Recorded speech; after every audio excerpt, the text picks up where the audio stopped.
a perseguição dos cristãos nos primeiros tempos, nos primeiros séculos.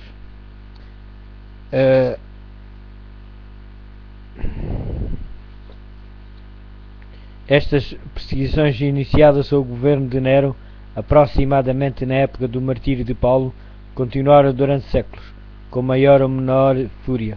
Os cristãos eram falsamente acusados dos mais terríveis crimes e tidos como a causa das grandes calamidades, fomes, pestes e terremotos. Como eles se tornaram objeto do ódio e da suspeita popular, houve informadores que se prontificaram por interesse a trair os inocentes. Eram condenados como rebeldes contra o Império, como adversários da religião e a peste da sociedade. Um grande número foi lançado às feras ou foram queimados vivos nos anfiteatros. Alguns eram crucificados, outros cobertos com peles de animais selvagens, lançados à arena para serem despedaçados pelos cães. O seu sofrimento tornava-se muitas vezes na principal diversão nas festas públicas. Reuniam-se grandes multidões para se divertirem com o espetáculo e saudavam as aflições da profunda agonia das vítimas com risos e aplausos.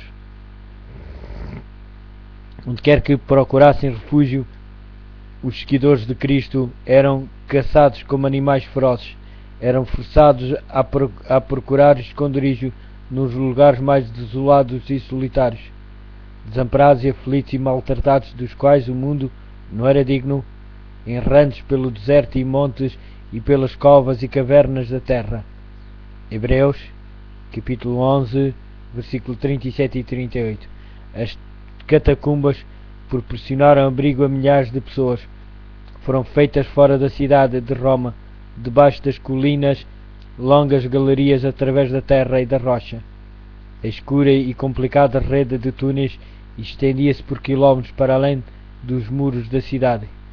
Nestes retiros subterrâneos, os seguidores de Cristo sepultaram os seus mortos e ali também encontravam o seu lar, quando eram proscritos ou vítimas de suspeita. Quando o doador da vida despertar os que travaram o bom combate, muitos que foram mártires por amor de Cristo sairão dessas sombrias cavernas.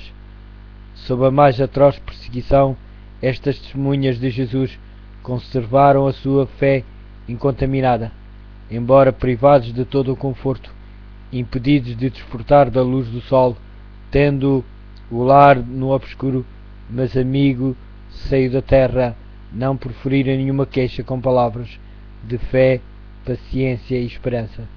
Encorajavam-se uns aos outros para suportarem a privação e a angústia. A perda de todas as bênçãos terrestres não os podia esforçar a renunciar à sua crença em Cristo. Provações e perseguições não eram senão maneiras de os levar para mais perto do seu descanso e da sua recompensa. Como aconteceu aos servos de Deus do passado, muitos foram torturados até à morte e recusaram-se a aceitar a libertação. Queriam ressuscitar para uma vida melhor.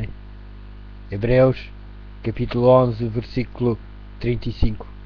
Estes recordavam-se das palavras do Mestre, que quando perseguidos por amor de Cristo, deviam ficar bem alegres, pois grande seria o seu galardão no céu, porque assim tinham sido perseguidos os profetas antes deles. Regozijavam-se por terem sido considerados dignos de sofrer pela verdade, e ouviam-se do meio das chamas crepitantes cânticos de triunfo pela fé. Olhando para cima, viam Cristo e os anjos, contemplando-os com o mais profundo interesse, constatando a sua firmeza com aprovação. Uma voz vinha do trono de Deus, dizendo-lhes: "Sê fiel até a morte, e dar-te-ei a coroa da vida." Está em Apocalipse, Apocalipse capítulo 2, versículo 10. Os esforços de Satanás para destruir a Igreja de Cristo pela violência foram em vão. O grande conflito em que os discípulos de Jesus davam a vida não terminava. quando estes fiéis porta-estandartes tombavam nos seus postos, com a sua derrota eram vencedores. Os obreiros de Deus eram mortos, mas a sua obra avançava com firmeza. O Evangelho continuava a espalhar-se e o número dos seus aderentes a aumentar. Penetrou em regiões que eram inacessíveis. Mesmo as águias romanas, disse um cristão disputando com os governadores pagãos que estavam a impulsionar a perseguição, podem matar-nos, torturar-nos, condenar-nos.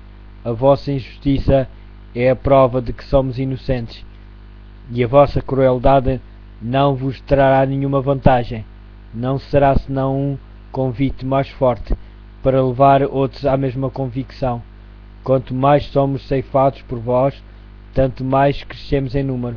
O sangue dos cristãos é semente.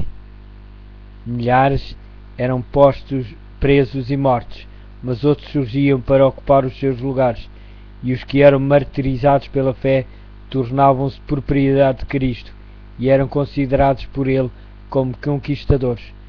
Tinham travado o bom combate e deveriam receber a coroa de glória quando Cristo viesse. Os sofrimentos suportados pelos cristãos tornavam-nos um com o seu Redentor. O exemplo da sua vida e o seu testemunho ao morrerem eram um constante testemunho da verdade, e onde menos se esperava, os súbditos de Satanás estavam a deixar o seu serviço e a alistar-se sob a bandeira de Cristo. Por isso, Satanás fez os seus planos para lutar com mais êxito contra o governo de Deus, hasteando a sua bandeira na Igreja Cristã. Se os seguidores de Cristo pudessem ser enganados e levados a desagradar a Deus, então a sua força, o seu poder e a sua firmeza falhariam e cairiam como uma presa fácil. O grande adversário esforçou-se então por obter pela astúcia aquilo que não tinha conseguido pela força. Pôs fim à perseguição e no seu lugar foi posta a perigosa sedução da prosperidade material e da honra mundana. Levavam-se idólatras a receber uma parte da fé cristã, enquanto rejeitavam outras verdades essenciais. Diziam que aceitavam Jesus como o Filho de Deus e que acreditavam na sua morte e ressurreição, mas sem a convicção do pecado e sem sentir a necessidade do arrependimento ou da mudança de coração. Após algumas concessões da sua parte, propuseram que os cristãos também fizessem outras, para que todos se pudessem unir na plataforma da crença em Cristo. A Igreja naquela altura encontrava-se num terrível perigo: prisão, tortura, fogo e espada. Eram bênçãos em comparação com isto. Alguns dos cristãos permaneceram firmes, declarando que não transgrediriam. Outros eram favoráveis a ceder ou modificar algumas características da sua fé e a unir-se aos que tinham aceitado parte do cristianismo, insistindo em que este poderia ser o meio para uma completa conversão. Foi um tempo de profunda angústia para os fiéis seguidores de Cristo. Sob a capa de um pretenso cristianismo, Satanás estava a insinuar-se na Igreja para corromper a sua fé e desviar a sua mente da palavra da verdade. Por fim, a maioria dos cristãos concordou em baixar a norma e formou-se uma união entre o cristianismo e o paganismo. Embora os adoradores de ídolos afirmassem estar convertidos e unidos à Igreja, permaneciam ligados à idolatria, mudando apenas os objetos do seu culto pelas imagens de Jesus e mesmo de Maria e dos santos.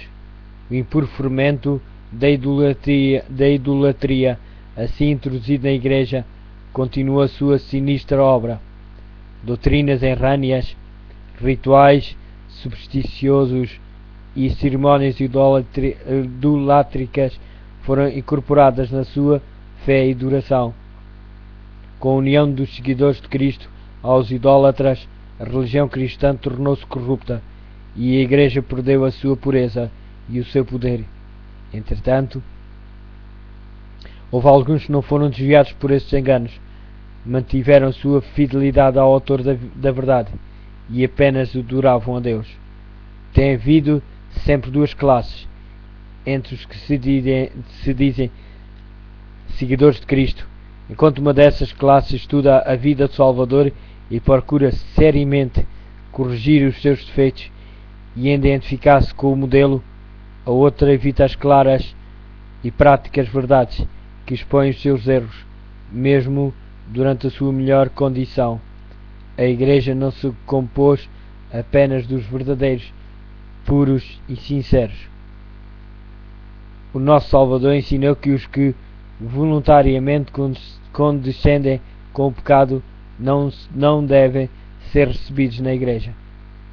Todavia, ligou a si mesmo homens que tinham falhas de caráter e concedeu-lhes os benefícios dos seus ensinos e exemplo para terem a oportunidade de ver os seus erros e corrigi-los. Entre os 12 apóstolos havia um traidor.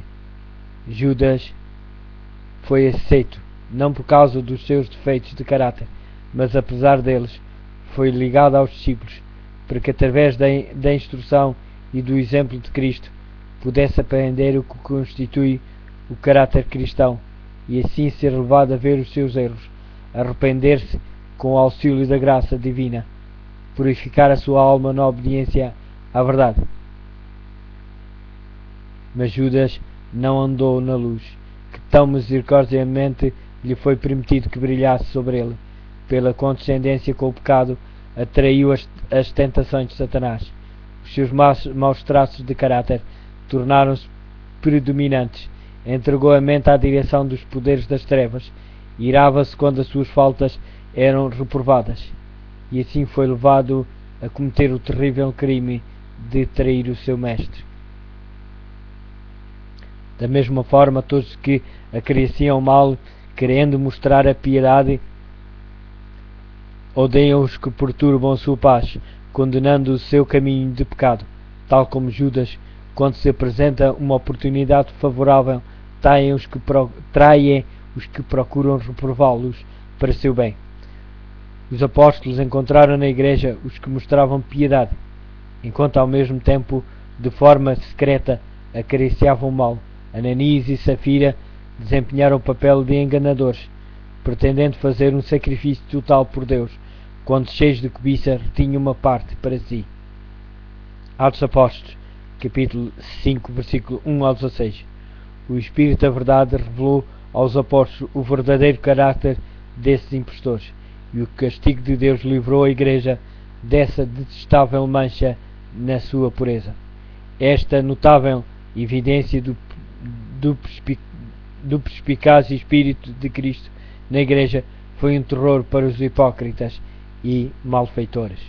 Já não poderiam permanecer em ligação com aqueles que eram nos hábitos e na vocação fiéis representantes de Cristo, e quando as provações e perseguições sobrevieram aos seus seguidores, apenas os que estavam dispostos a abandonar tudo por amor à verdade quiseram se tornar seus discípulos. Assim, enquanto durou a perseguição, a Igreja permaneceu pura, comparativamente, mas quando ela cessou, aderiram algumas pessoas que eram menos sinceras e devotas, e abriu-se o caminho para Satanás se introduzir. Mas não há união entre o príncipe da luz e o príncipe das trevas, e nenhuma complicidade poderá haver entre os seus seguidores quando os cristãos consentirem em unir-se àqueles que não estavam, senão meio convertidos do paganismo, enverdaram por um caminho que os levaria cada vez mais longe da verdade. Satanás exultou por ter conseguido enganar um tão grande número dos seguidores de Cristo.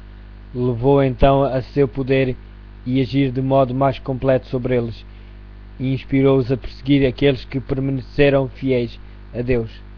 Ninguém compreendeu tão bem como se podia opor à verdadeira fé cristã como os que tinham sido seus defensores, e estes cristãos apóstatas, unindo-se aos companheiros semipagãos, dirigiram seus ataques contra as características mais importantes das doutrinas de Cristo.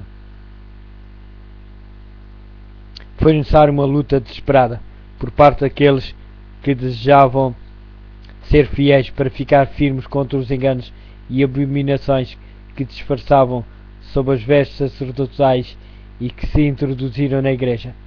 A Escritura Sagrada não era aceita como a norma de fé. A doutrina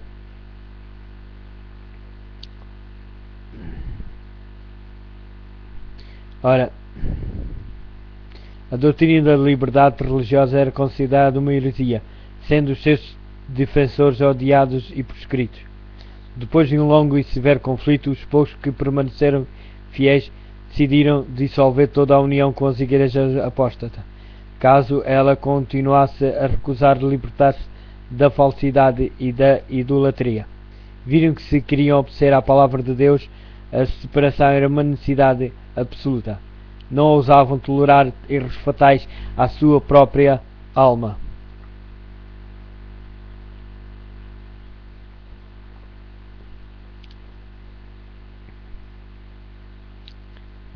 Viram que se queriam obedecer à palavra de Deus, a separação era uma necessidade absoluta.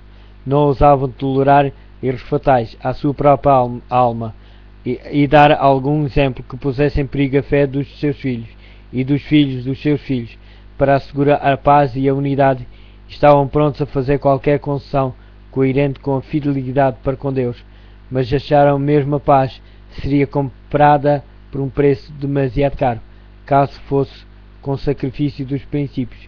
Se a unidade só pudesse ser conseguida comprometendo a verdade e a justiça, seria preferível que prevalecessem as diferenças e as consequentes lutas.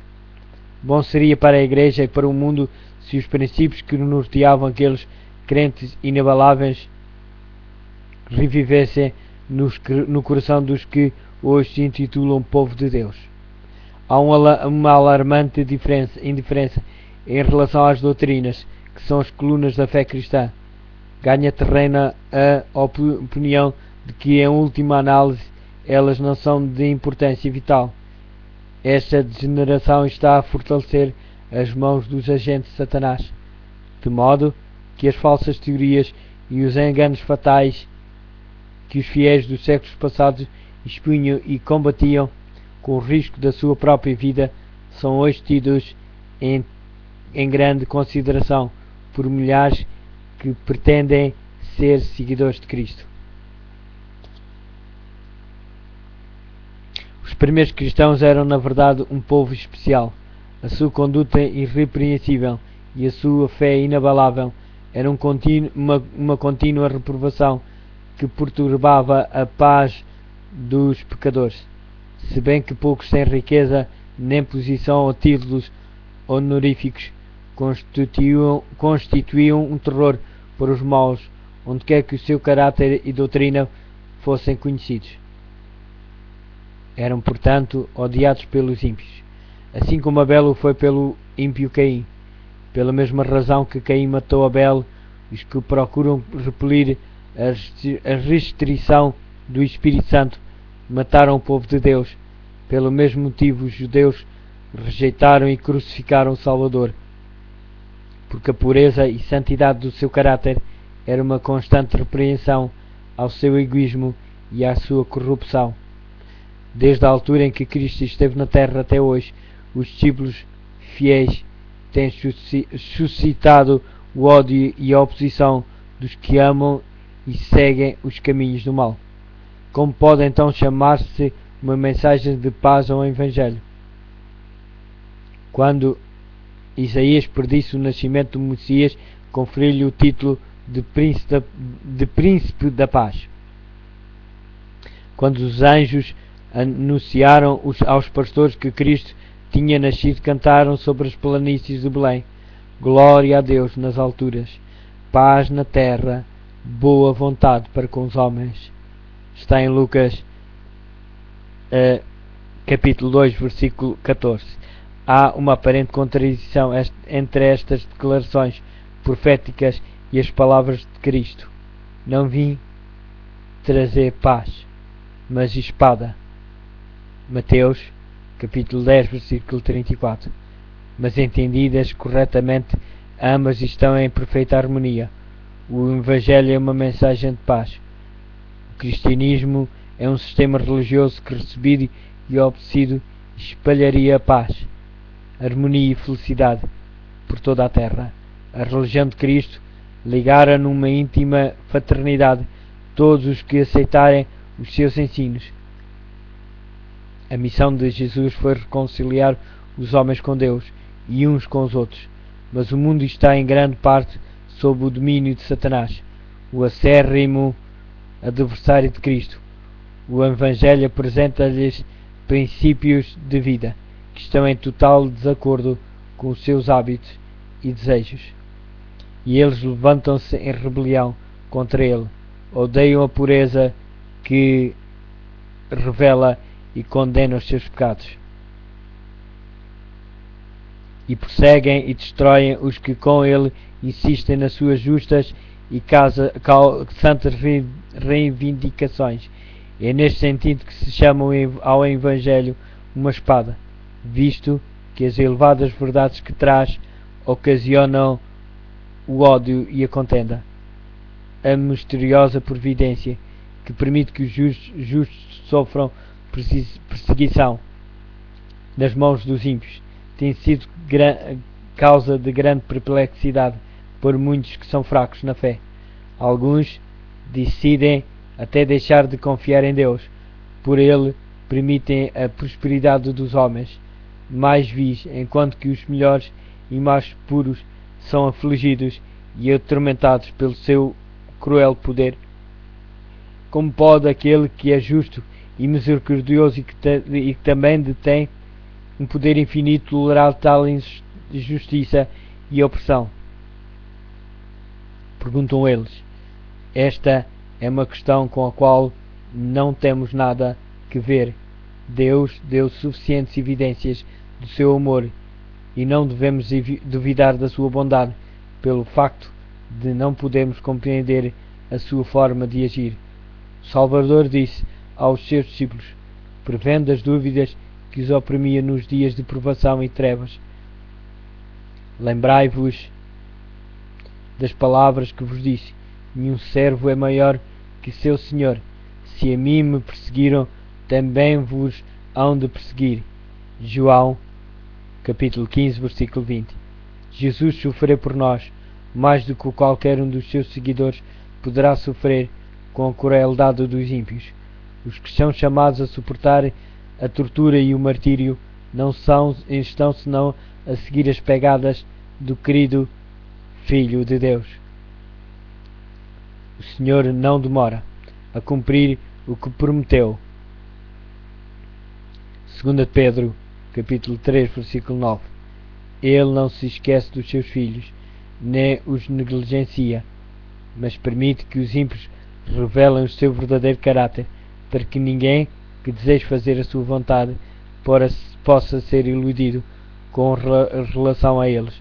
Igualmente, os justos são postos na fornalha da aflição, para que eles próprios possam ser purificados, para que o seu exemplo possa convencer outros da realidade, da fé e piedade, e também para que a sua conduta coerente possa condenar os ímpios incrédulos.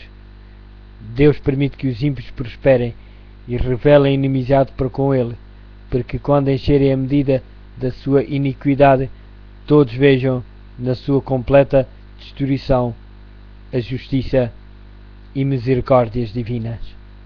Aproxima-se o dia da sua vingança, no qual todos os que transgrediram a sua lei e oprimiram o povo de Deus receberão a justa recompensa das suas ações, em que todo o acto de crueldade e injustiça para com os fiéis será punida, como se tivesse sido feito ao próprio Deus.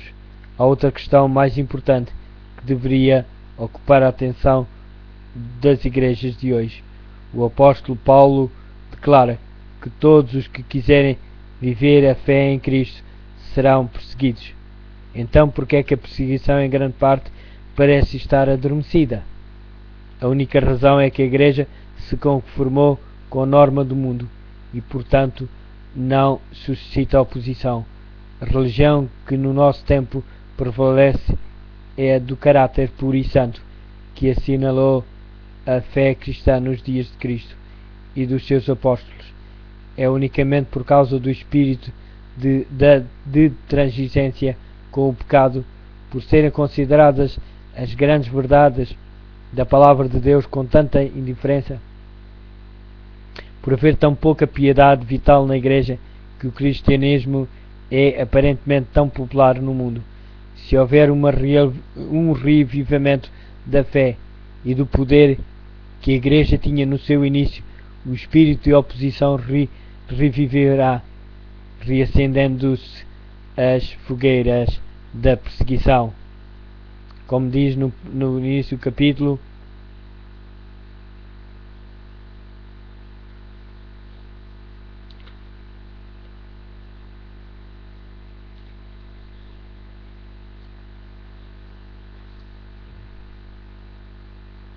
a perseguição nos primeiros séculos.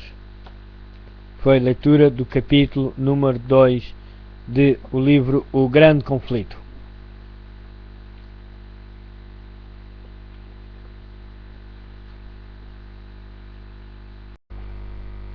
Leitura do livro O Grande Conflito. Se tu também compreendesse ao menos aquilo sobre a destruição de Jerusalém, se tu também compreendesse ao menos hoje aquilo que te pode dar a paz, mas por agora não conseguirás entender. Lá virá o tempo em que os teus inimigos farão uma muralha em volta de ti e te cercarão por todos os lados. Hão de deitar-te por terra e matar os teus habitantes, e não deixarão em ti pedra sobre outra, porque não reconhecestes o tempo em que Deus te veio salvar. Lucas capítulo 19, versículo 42 a 44. Do cimo do Monte das Oliveiras, Jesus olhava sobre Jerusalém. O cenário que se estendia diante dele era belo e calmo. Era a altura da Páscoa. Vindo de todas as terras, os filhos de Jacó tinham-se reunido ali para celebrar a grande festa nacional. No meio dos jardins, vinhas e encostas relevadas, cheias com as tendas dos peregrinos, erguiam-se as colinas dispostas em socalcos, os imponentes palácios e as maciças muralhas da capital de Israel. A filha de Sião parecia dizer orgulhosamente: estou sentada como rainha, não verei o choro. Sendo formosa então e julgando-se tão segura do favor do céu, como quando séculos antes o rei trovador cantou: Sião, o mais belo dos montes, alegria de toda a terra, é a verdadeira montanha de Deus. Está em Salmos capítulo 48, versículo 2. Bem à vista estavam os grandiosos edifícios do templo. Os raios do sol poente iluminavam a brancura de neve das suas paredes de mármore e refletiam-se no portal de ouro, na torre e no pináculo. A perfeição da formosura levantava-se como orgulho da nação judaica. Que filho de Israel poderia contemplar aquele cenário sem um estremecimento de alegria e admiração? Entretanto, os pensamentos que ocupavam a mente de Jesus eram muito diferentes. Quando chegou perto de Jerusalém, ao ver a cidade, Jesus chorou por ela. Está em Lucas capítulo 19, versículo 41. No meio da alegria generalizada provocada pela sua entrada triunfal, enquanto se agitavam ramos de palmeiras, alegres hossanas despertavam ecos nas colinas e milhares de vozes aclamavam-no como Rei, o Redentor do mundo. Sentia-se oprimido por uma súbita e misteriosa tristeza. Ele, o Filho de Deus, o prometido de Israel, cujo poder tinha vencido a morte e chamara do túmulo os seus cativos, chorava.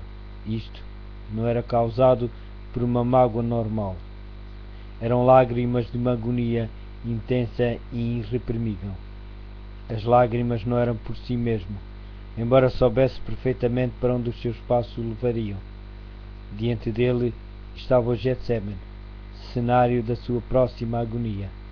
Estava também visível a Porta das Ovelhas, através da qual, durante séculos, tinham sido conduzidas as vítimas para o sacrifício e que deveria abrir-se para ele, quando fosse como um cordeiro levado ao matadouro. Está em Isaías, capítulo 53, versículo 7. Não muito distante estava o Calvário, o local da crucificação, sobre o caminho que Cristo em breve deveria percorrer. Cairia o horror de grandes trevas, quando ele apresentasse a sua alma como uma oferta pelo pecado. Contudo, não era a antevisão destas cenas que lançava sobre ele aquela sombra nessa hora de agonia, de alegria. Nenhum sinal da sua própria angústia sobre-humana perturbava aquele espírito abegnado. Chorava pela sorte de milhares de habitantes de Jerusalém, por causa da cegueira e impenitência daqueles que ele tinha vindo abençoar e salvar. A história de mais de 1000 anos do favor especial de Deus e do seu cuidado protetor, demonstrados ao povo escolhido, estava diante dos olhos de Jesus. Ali estava o Monte Moriah, onde o filho da promessa, como vítima submissa, tinha sido colocado no altar, símbolo da oferta do Filho de Deus. Ali o pacto de bênçãos e a gloriosa promessa messiânica tinham sido confirmados ao Pai dos crentes. Ali as chamas do sacrifício que subiam ao céu da era de Orná,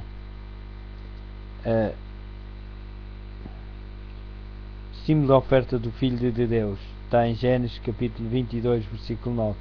Ali o pacto de bênçãos e a gloriosa promessa messiânica tinham sido confirmados aos pais dos crentes, ao Pai dos crentes.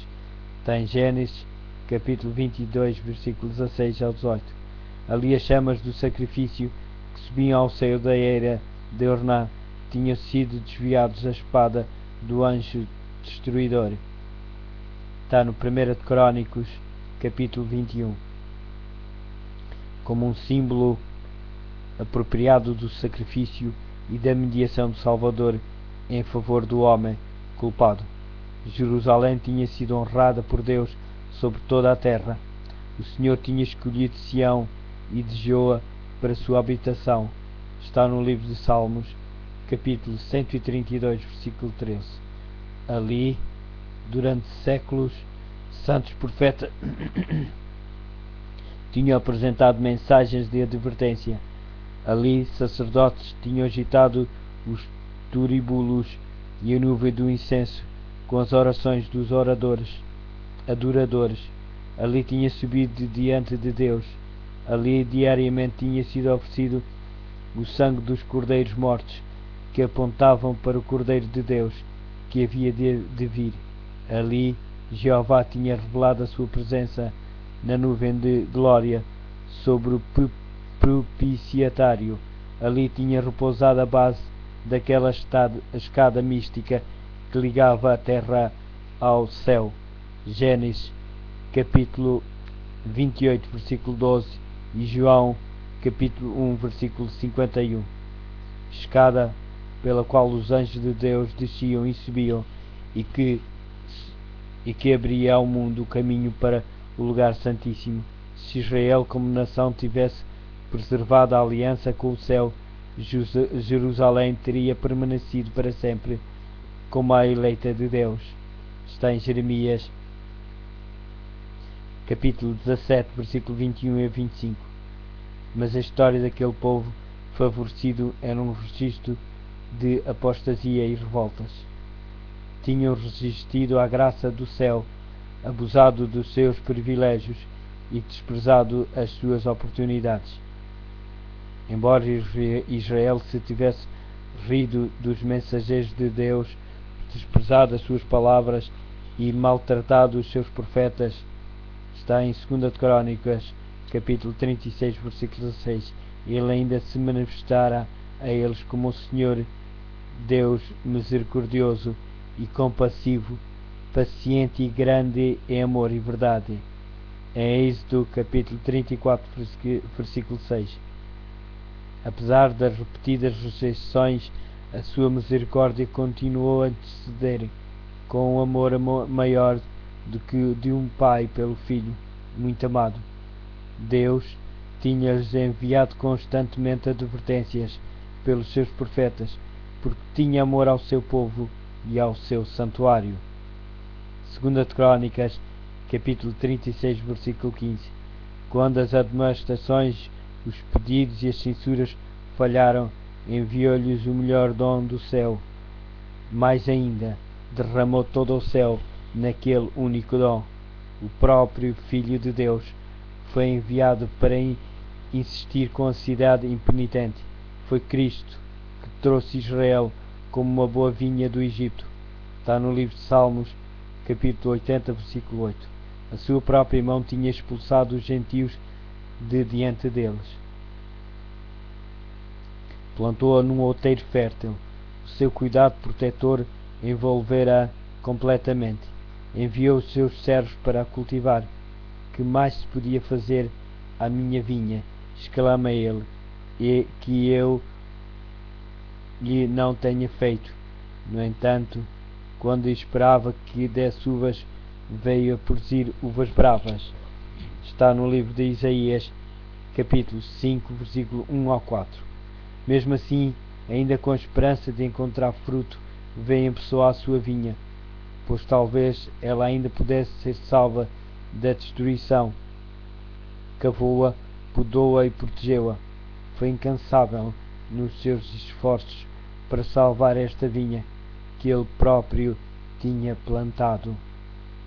Durante 3 anos o Senhor da luz e da glória tinha andado por entre o seu povo. Ele andou fazendo o bem e curando a todos os oprimidos do diabo. Atos Apóstolos, capítulo 10, versículo 38. Aliviando os quebrantados de coração, pondo em liberdade os que estavam presos, restaurando a vista aos cegos, fazendo com que os coxos andassem e os surdos ouvissem, purificando os leprosos, ressuscitando os mortos e pregando o Evangelho aos pobres. Está em Lucas, capítulo 4, versículo 18, Mateus, capítulo 11, versículo 5. A todas estas classes foi igualmente dirigido o convite, revelador da graça de Deus. Vinde a mim, todos os que estáis cansados e oprimidos, e eu vos aliviarei. Está no livro de Mateus, no Novo Testamento, no capítulo 11, no versículo 28. Embora tenha visto o bem recompensado com o mal e o seu amor com o ódio. Está no livro de Salmos 109, versículo 5. Ele prosseguiu firmemente na sua missão de misericórdia. Os que procuravam a sua graça nunca eram repelidos. Como viajante sem lar, tendo que enfrentar a vergonha e a pobreza diariamente, viveu para aliviar as necessidades dos homens e para insistir com eles que aceitassem o dom da vida. As ondas de misericórdia, repelidas por aqueles corações obstinados, retornavam numa vaga mais forte de terno e inexprimível amor. Mas Israel tinha-se desviado do seu amor, amigo e único auxiliador. As súplicas do seu amor tinham sido desprezadas, os seus conselhos repelidos, as suas advertências ridicularizadas. A hora de esperança e perdão tinha passado rapidamente. A taça da ira de Deus, adiada por tanto tempo, estava quase cheia. As nuvens que se tinham acumulado durante séculos de apostasia e rebelião, agora escurecidas com angústias, estavam prestes a desabar sobre um povo criminoso, e o único que poderia salvá-los da condenação iminente tinha sido desprezado, injuriado, rejeitado e em breve seria crucificado. Quando Cristo fosse suspenso na cruz do Calvário, teria terminado o tempo de Israel como nação favorecida e abençoada por Deus. A perda de uma só pessoa que seja é uma calamidade infinitamente maior do que os ganhos e riquezas de todo o mundo. Entretanto, quando Cristo olhava para Jerusalém, estava diante dele a condenação de toda uma cidade, de toda uma nação, aquela cidade e nação que tinham sido as escolhidas por Deus, o seu tesouro especial. Vários profetas tinham chorado a apostasia de Israel e as terríveis desolações que os seus pecados atraíam. Jeremias desejava que os seus olhos fossem uma fonte de lágrimas, para poder chorar dia e noite pelo seu povo, que foi morto, pelo povo de Deus, que tinha sido levado para o exílio. Está em Jeremias, capítulo 9, versículo 1, e Jeremias, capítulo 13, versículo 17. Qual não era, pois, a dor daquele cujo olhar profético abrangia não os anos, mas os séculos? Ele viu o anjo destruidor com a espada levantada contra a cidade que durante tanto tempo tinha sido a morada de Deus. Do cume do Monte das Oliveiras, no mesmo ponto, mais tarde ocupada por Tito e pelo seu exército, olhava para além do vale, para os pátios e pórticos sagrados, e com a vista obscurecida pelas lágrimas, via numa terrível perspectiva os muros rodeados de hostes estrangeiras. Ouvia os passos dos exércitos a marchar para a guerra. Ouvia as vozes de mães e de crianças que na cidade sitiada clamavam por pão. Via o santo e belo templo, os palácios e as torres entregues às chamas, e no seu lugar apenas um monte de ruínas fumegantes. Olhando através dos séculos futuros, via o povo do concerto espalhado por todos os países, tal como os destroços de um naufrágio numa praia deserta, nos castigos prestes a cair sobre os seus filhos. Via apenas a primeira dose daquela taça de ira que no juízo final deveria se esgotar-se até o amargo fim. A piedade divina, o terno amor encontraram expressão nestas melancólicas palavras: ó Jerusalém, Jerusalém, matas os profetas e apedrejas os mensageiros que Deus te envia. Quantas vezes eu quis juntar os teus habitantes, como a galinha junta os pintainhos debaixo das asas, mas tu não quisestes. Se tivesses compreendido, como nação favorecida acima de todas as outras, o tempo em que Deus te veio salvar e aquilo que te pode dar a paz. Tenho reprimido o anjo da justiça, tenho-te convidado ao arrependimento, mas em vão.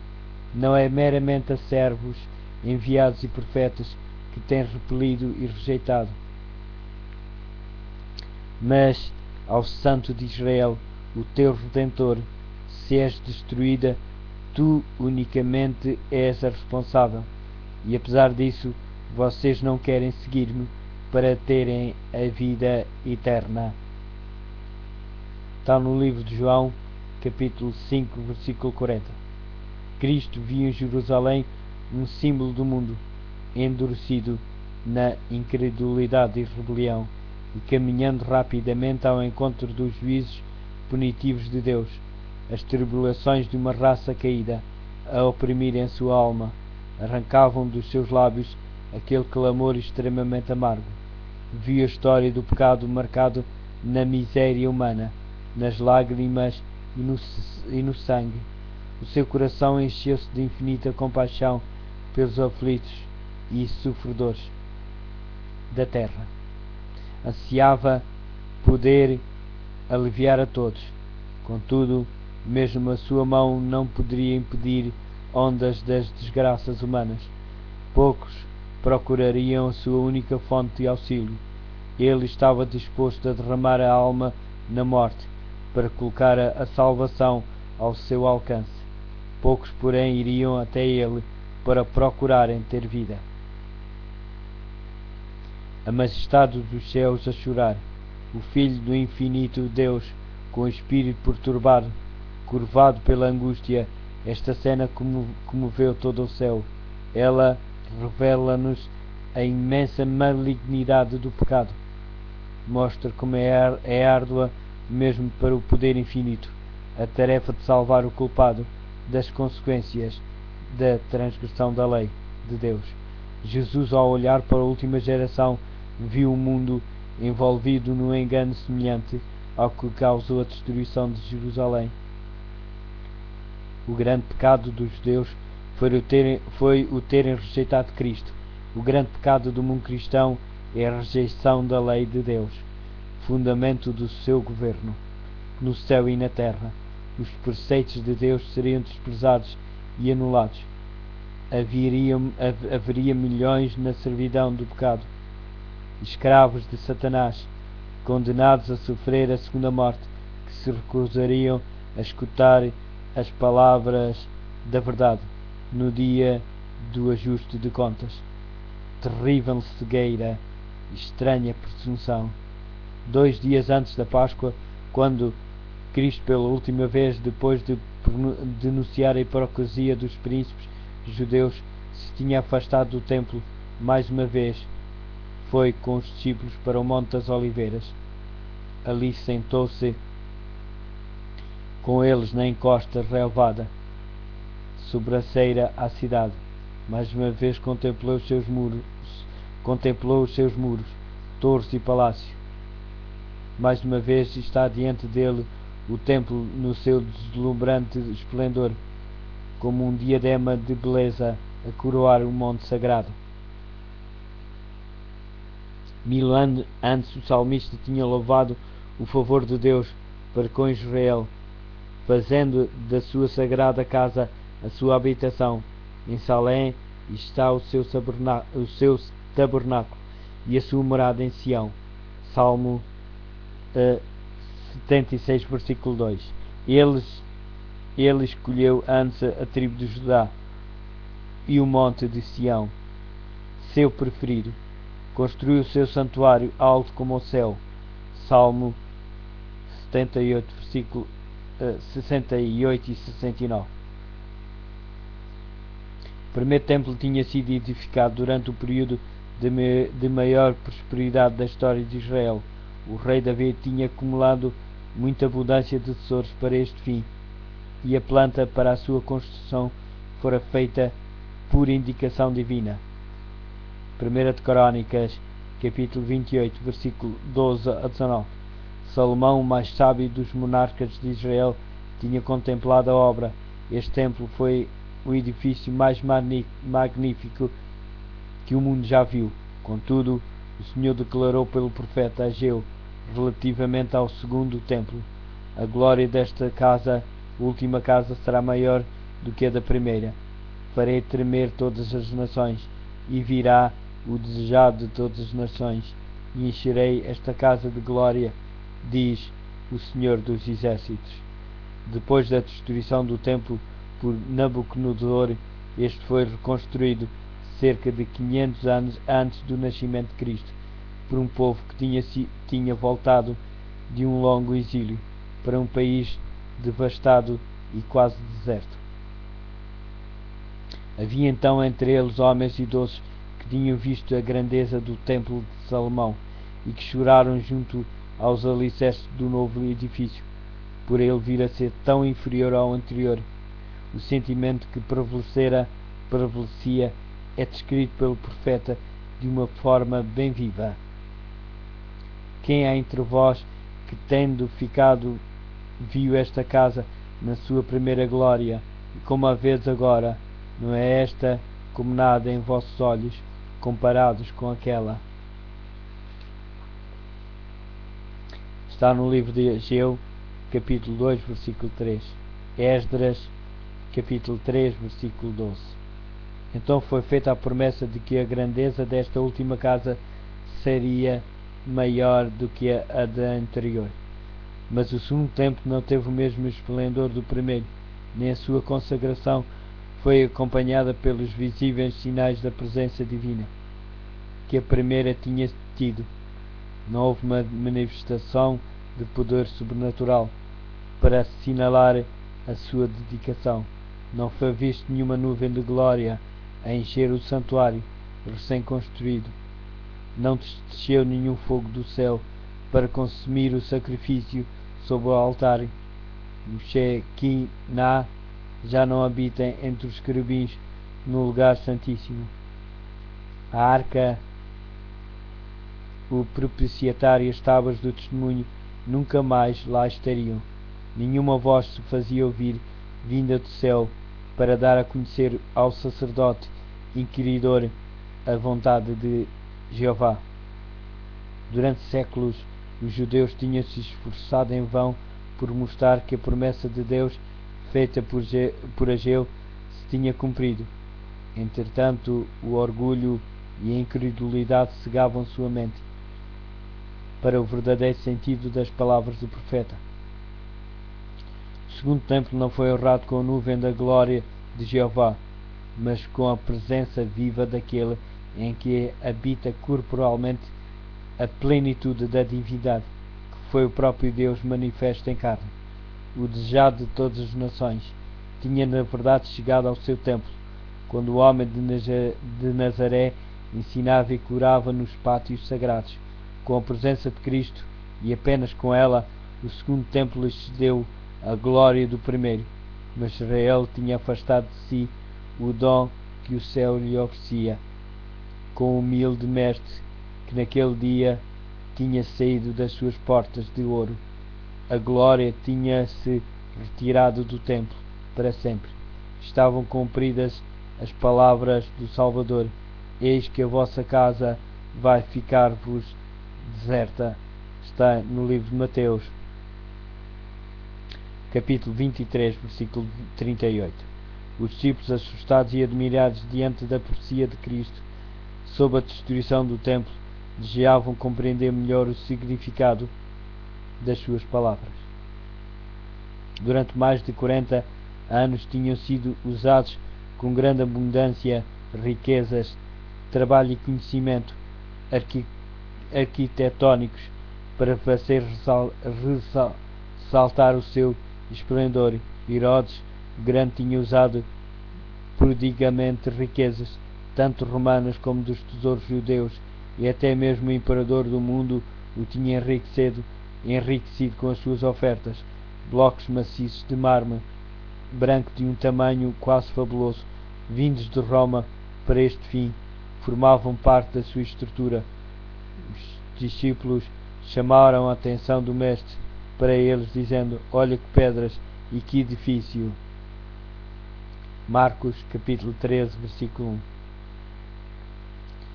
A estas palavras Jesus deu a solene e surpreendente resposta: em verdade vos digo que não ficará aqui pedra sobre pedra que não seja derribada. Está no livro de Mateus, capítulo 24, versículo 2.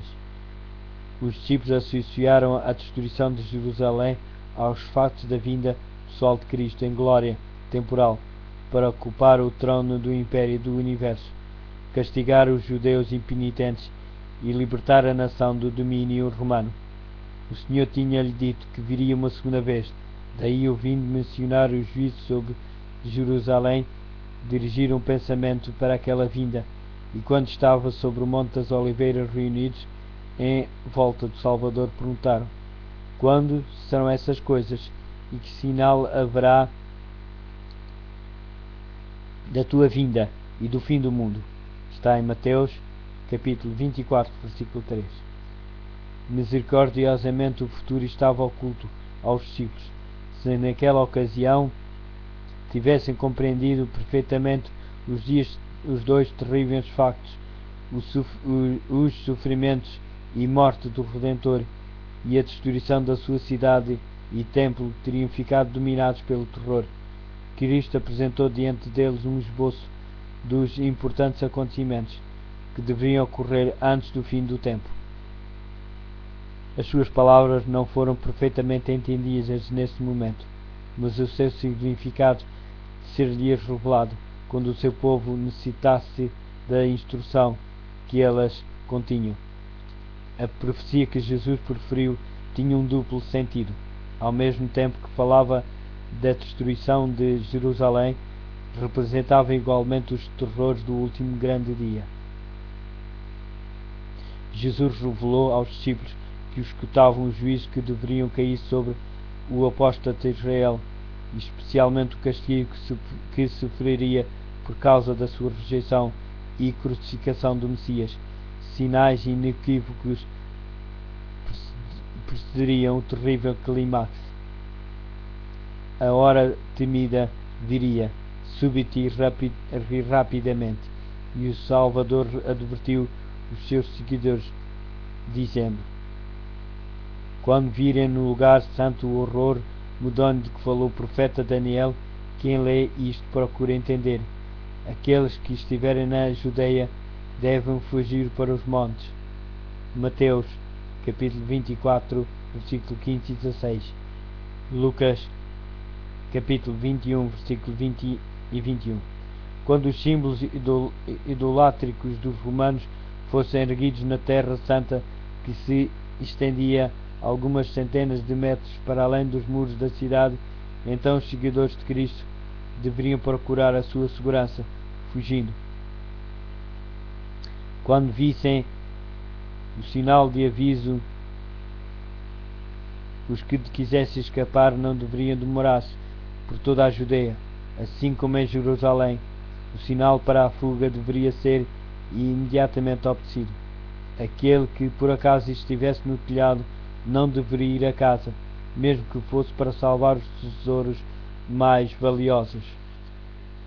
Os que estivessem a trabalhar nos campos ou nas vinhas não deveriam perder tempo em voltar para apanhar a roupa exterior que tinham tirado enquanto estavam sob o calor do dia. Não deveriam hesitar um instante para não serem apanhados pela destruição geral. No reinado de Herodes, Jerusalém não só tinha sido grandemente embelezada, como com a construção de torres, muralhas e fortalezas, a acrescentar à força natural da sua posição, se tinha tornado aparentemente inexpugnável. Quem quer que nesse tempo tivesse publicamente predito a sua destruição teria sido chamado, como Noé na sua época, doido, alarmista. Mas Cristo dissera: o céu e a terra passarão, mas as minhas palavras não hão de passar. Está em Mateus capítulo 24, versículo 35. Por causa dos seus pecados foi anunciada a ira contra Jerusalém, e a sua teimosa incredulidade selou a sua sorte. O Senhor tinha declarado pelo profeta Miqueias: ouçam bem agora, governantes e chefes de Israel. Vocês odeiam a justiça e torcem tudo o que está direito. Edificam Jerusalém, a cidade do monte de Sião, sob o crime e a injustiça. Os magistrados deixam-se subornar para darem sentenças injustas. Os sacerdotes só ensinam por dinheiro, e os profetas vendem as suas provisões. Alegam que o Senhor os apoia e dizem: o Senhor está conosco, nada de mal nos há de acontecer. Está em Miqueias capítulo 3, versículo 9 a 11. Estas palavras descreviam fielmente os habitantes de Jerusalém, corruptos e cheios de justiça própria. Embora pretendessem observar rigorosamente os preceitos da lei de Deus, estavam a transgredir todos esses princípios. Odiavam Cristo, porque a sua pureza e santidade revelavam sua própria iniquidade, e acusavam-no de ser da causa de todas as angústias que tinham vindo sobre eles em consequência dos seus pecados. Apesar de saberem que ele não tinha pecado, afirmaram que a sua morte era necessária para a sua segurança como nação. Se o deixarmos assim, disseram os chefes dos judeus, todos crerão nele e virão os romanos e tirar-nos-ão o nosso lugar e a nação. Está no livro de João, capítulo 11, versículo 48. Se Cristo fosse sacrificado, eles poderiam uma vez mais tornar-se num povo forte, unido. Era desta maneira que raciocinavam e concordavam com a decisão do seu sumo sacerdote de que seria melhor morrer um homem do que parecer toda a nação. Assim os dirigentes judeus edificaram Sião com sangue e Jerusalém com injustiça. Está em Miqueias, capítulo 3, versículo 10.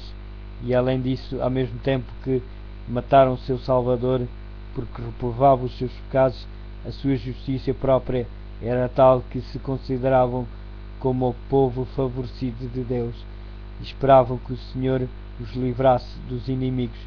Pois vossa culpa, continuou o profeta, Jerusalém vai ficar como um campo lavrado, será reduzida a um montão de ruínas, e o monte do templo ficará coberto de arbustos. Miqueias capítulo 3, versículo 12.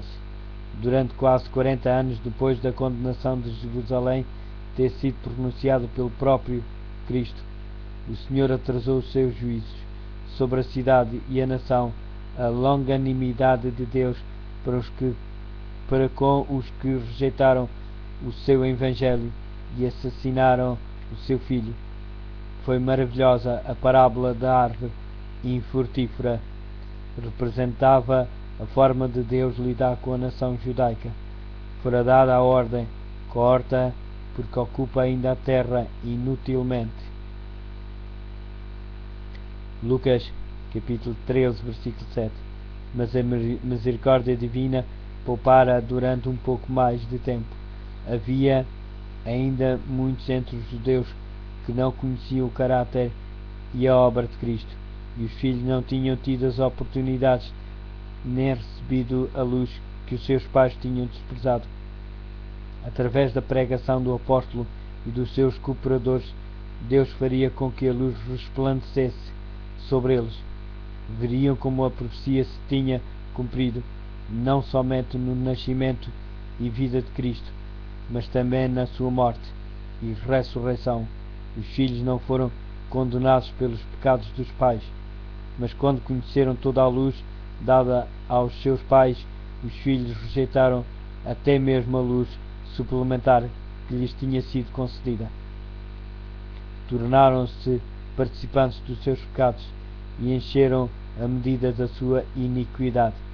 A longanimidade de Deus para com Jerusalém apenas confirmou os judeus na sua obstinada impenitência. Por causa do seu ódio e crueldade para com os discípulos de Jesus, rejeitaram a última oferta de misericórdia. Deus então retirou de sobre eles a sua proteção, deixando de exercer a ação com que restringia Satanás e os seus anjos, permitindo que a nação ficasse sob o controle do chefe que tinham escolhido. Os seus filhos tinham desdenhado da graça de Cristo, que os teria tornado capazes de subjugar os seus maus impulsos, e agora estes tornaram-se nos vencedores. Satanás fez surgir as mais violentas e vis paixões da alma. Os homens não raciocinavam, tinham perdido a razão, dirigidos pelo impulso e pela raiva cega. Por causa da sua crueldade, tornaram-se satânicos na família e na sociedade. Entre as mais altas classes como as mais baixas havia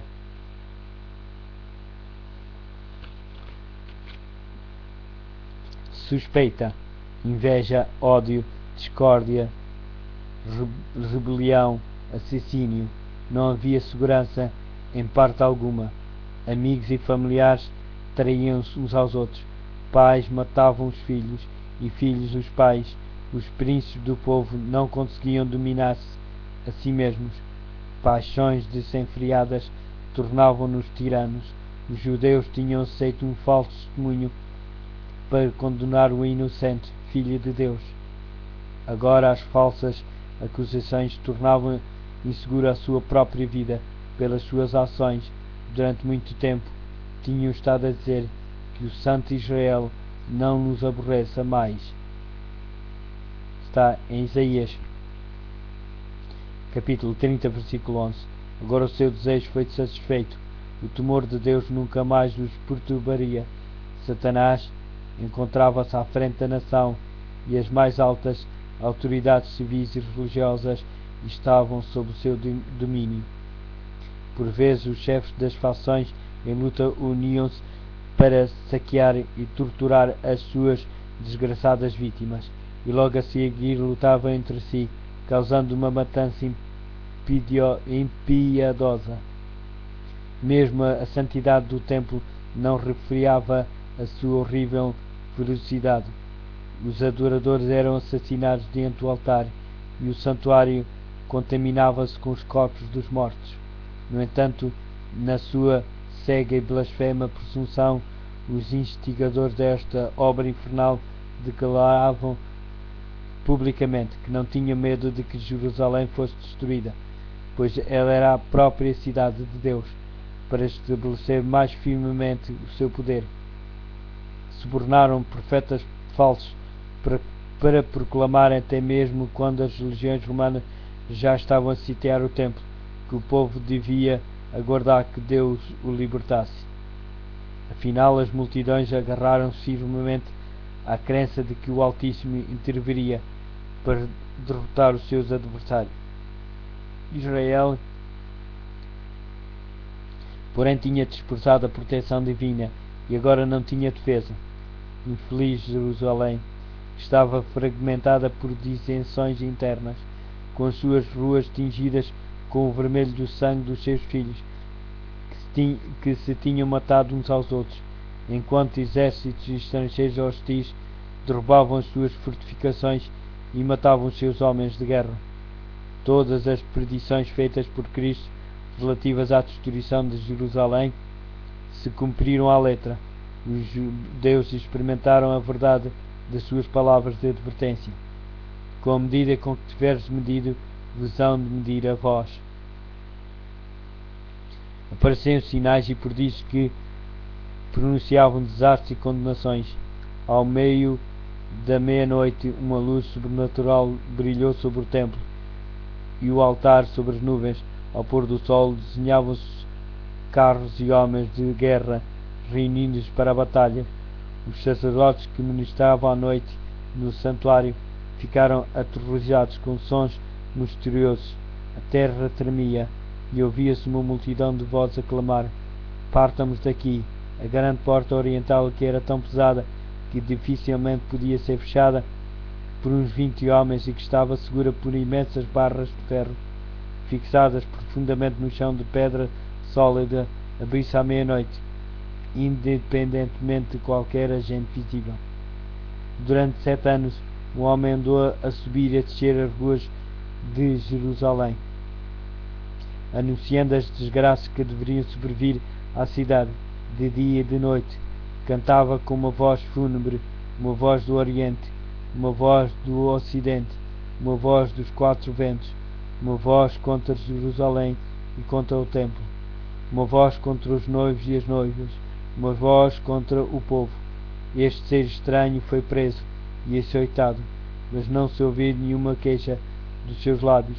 Aos insultos e maus tratos respondia somente: ai, ai de Jerusalém, ai, ai dos seus habitantes. O seu clamor de aviso apenas terminou quando foi morto no cerco que tinha predito. Nenhum cristão pereceu na destruição de Jerusalém. Cristo tinha avisado os seus discípulos, e todos os que creram nas suas palavras aguardaram o sinal prometido. Quando viram Jerusalém cercada por exércitos, disse Jesus: ficarão a saber que não tardará a ser destruída. Nessa altura, aqueles que estiverem na Judeia devem fugir para os montes. Os que estiverem dentro da cidade devem sair dela. Está em Lucas, capítulo 21, versículo 20 e 21. Depois dos romanos, comandados por Sestio, terem cercado a cidade, inesperadamente levantaram um cerco, quando tudo parecia favorável a um ataque imediato. Os sitiados, perdendo a esperança de poder resistir, estavam quase a entregar-se, quando o general romano retirou as suas forças sem a mínima razão aparente. Entretanto, a misericordiosa providência de Deus dirigia os acontecimentos para o bem do seu próprio povo. O sinal prometido fora dado aos cristãos atentos, e agora todos tiveram oportunidade para obedecer aos avisos do Salvador. Os acontecimentos foram encaminhados de tal maneira que nem judeus nem romanos impediriam a fuga dos cristãos. Com a retirada de Céstio, os judeus, fazendo uma investida a partir de Jerusalém, foram a calço do seu exército, que se afastava.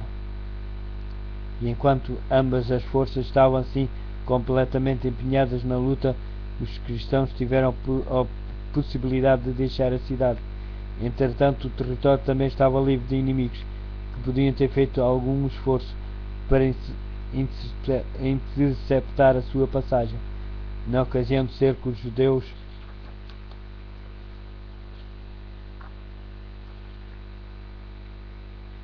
estavam reunidos em Jerusalém para celebrar a festa dos tabernáculos, e assim os cristãos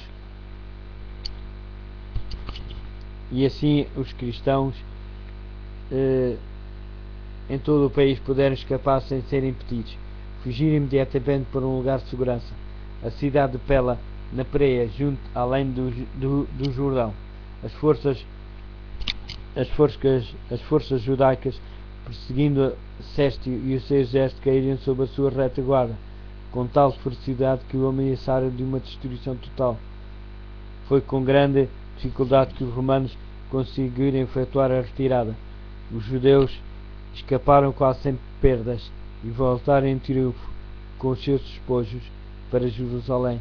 No entanto, este aparente êxito apenas lhes trouxe maiores problemas e inspirou-os com aquele espírito de obstinada resistência aos romanos, que rapidamente trouxe uma indescritível desgraça sobre a cidade condenada.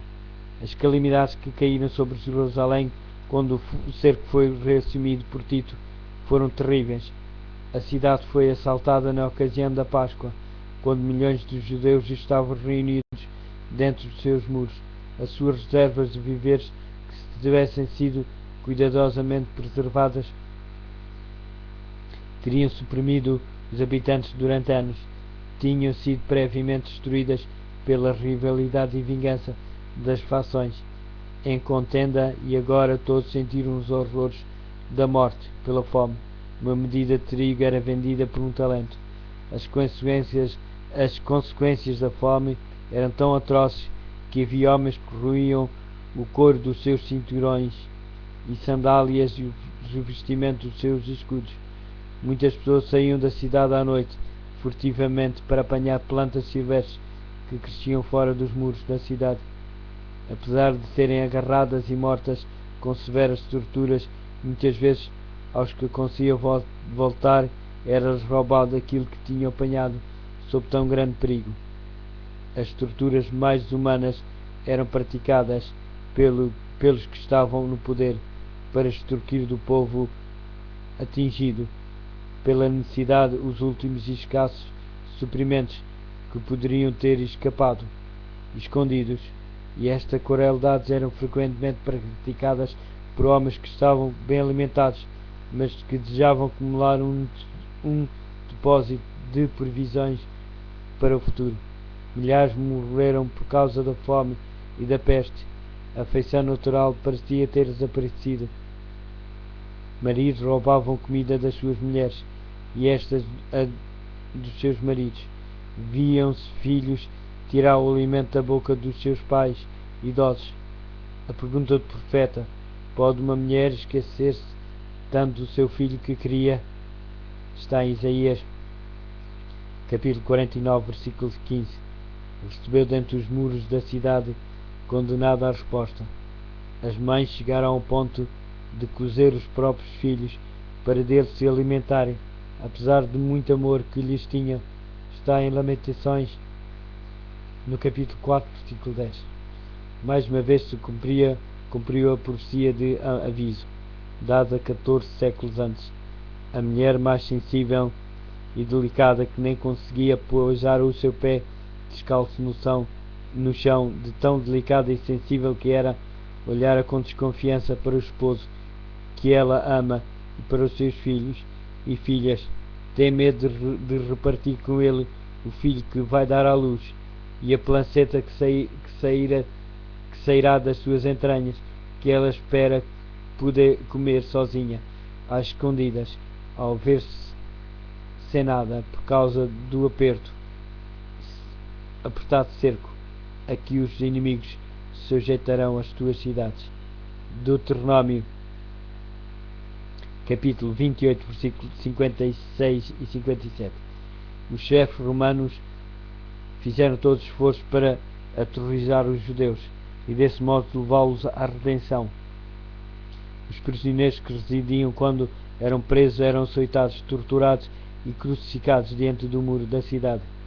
Centenas de pessoas eram diariamente mortas desta maneira, e essa terrível obra prolongou-se até que ao longo do vale de Josafá e no Calvário se ergueram cruzes em tão grande número que mal havia espaço para se poder andar entre elas. Dessa forma tão terrível foi concretizada aquela espantosa maldição preferida perante o tribunal de Pilatos. O seu sangue caia sobre nós e sobre os nossos filhos. Tito, de boa vontade, teria posto termo à terrível cena, poupando assim Jerusalém da sua completa condenação. Ficava aterrorizada a ver os corpos que jaziam amontoados nos vales, como se estivessem em instância. Ele olhava do cimo do monte das Oliveiras para o magnífico templo e deu ordem para que não se tocasse em nenhuma das suas pedras.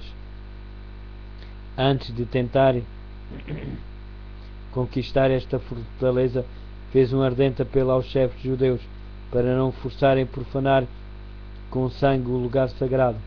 Se saíssem a combater e combatessem noutro lugar, nenhum romano violaria a santidade do templo. O próprio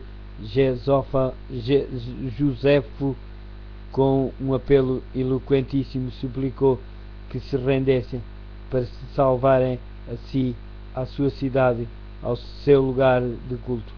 As suas palavras, porém, tiveram como resposta amargas maldições.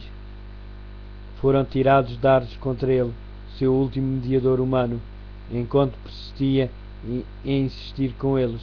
Os judeus tinham rejeitado as súplicas do Filho de Deus, e agora as advertências e rogos apenas os tornavam mais decididos a resistir até à última consequência. Os esforços de Tito para salvar o templo foram nulos. Alguém maior do que ele tinha dito que não ficaria pedra sobre pedra. A cega obstinação dos chefes dos judeus e os abomináveis crimes cometidos dentro da cidade sitiada provocavam o horror e a indignação dos romanos, e Tito finalmente decidiu-se a tomar de assalto o templo. Resolveu, contudo, que se fosse possível, este deveria ser salvo da destruição, mas as suas ordens foram ignoradas. Depois de ter retirado à noite para a sua tenda, os judeus, saindo repentinamente do templo, atacaram os soldados. Na luta, um soldado arremessou um facho através de uma abertura do pórtico. Imediatamente as salas revestidas de madeira de cedro em redor da casa sagrada incendiaram-se. Tito precipitou-se para o local seguido dos seus generais e legionários e ordenou aos soldados que apagassem as chamas, mas as suas palavras não foram entendidas. Furiosos, os soldados lançaram tochas ardentes nas salas contínuas ao templo e com a espada assassinavam em grande número os que ali se tinham refugiado. O sangue corria como água pelas escadas do templo. Milhares de judeus foram mortos. Por cima do ruído da batalha, ouviam-se vozes a gritar: Icabode, foi-se a glória. Tito, sentindo que era impossível suster a fúria da soldadesca, que entrou com os seus oficiais e examinou o interior do edifício sagrado. Ficou admirado com o seu esplendor, e como as chamas ainda não tinham penetrado no lugar santo, fez um último esforço para o salvar. Para isso, mais uma vez, colocou-se diante deles e repentinamente exortou os soldados a deterem o incêndio. O centurião liberal esforçou-se por impor obediência ao seu Estado-Maior, mas o respeito pelo imperador deu lugar a uma animosidade feroz contra os judeus. Feroz excitação na batalha e a esperança insaciável em saquear. Os soldados viam tudo à sua volta, e resplendor por causa do ouro que brilhava deslumbrantemente à luz sinistra das chamas. Supunha que havia acumulado no santuário incalculáveis tesouros.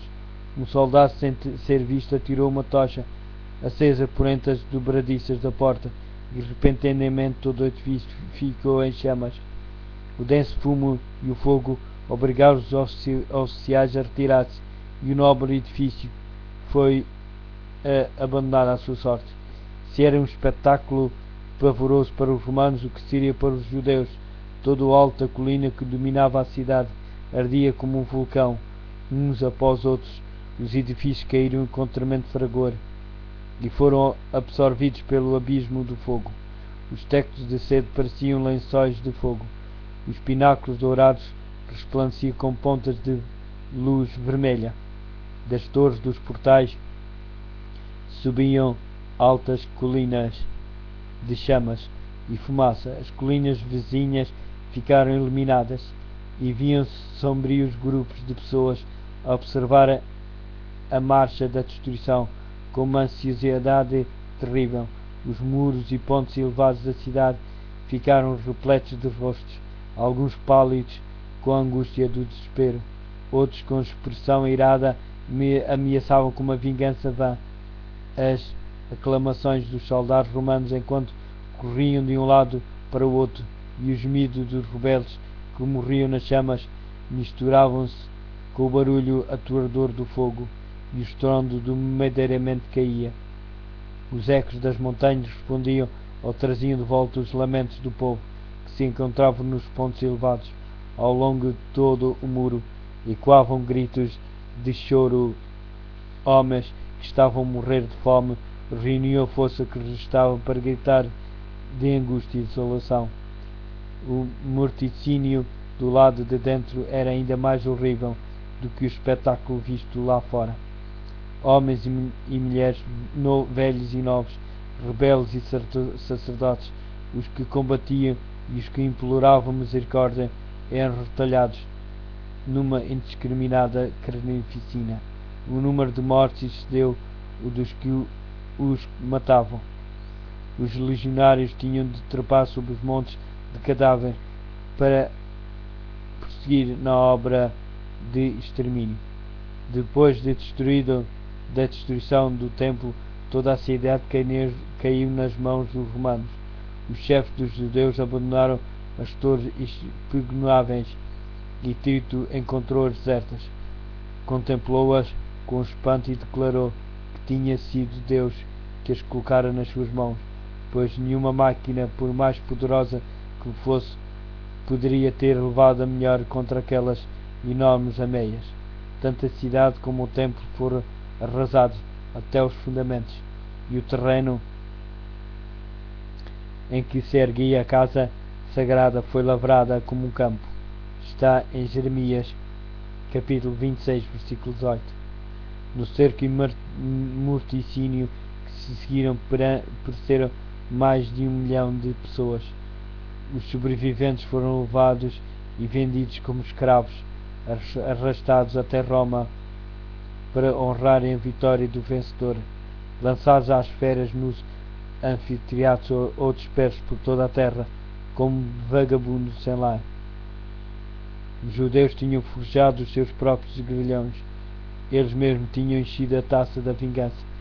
Na destruição completa que lhes sobreveio como nação, em todas as desgraças que os acompanharam, depois de dispersos, não estavam senão a recolher a colheita que as suas próprias mãos tinham semeado. Diz o profeta: para tua perda, ó Israel, te rebelaste contra mim. Está em Oséias capítulo 13, versículo 9. Pelos teus pecados tens caído. Oséias capítulo 14, versículo 1.